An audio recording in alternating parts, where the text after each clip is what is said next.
আমার একটি লেখা কবিতা, নাম সুখ ও শান্তি, পাঠ করছি। সুখ ও শান্তি, এনারা দুই বোন, থাকে না কখনো একত্রে। জীবনে সুখ যখন আসে, শান্তি তখন বিদায় গ্রহণ করে। সুখের জন্ম চাহিদা থেকে, আর শান্তির জন্ম সন্তুষ্টি থেকে।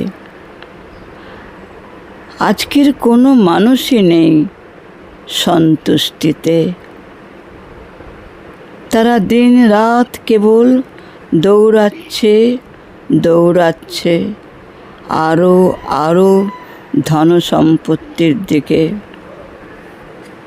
তাই তো শান্তি বিদায় নিয়েছে মানুষের জীবন থেকে চিরতরে।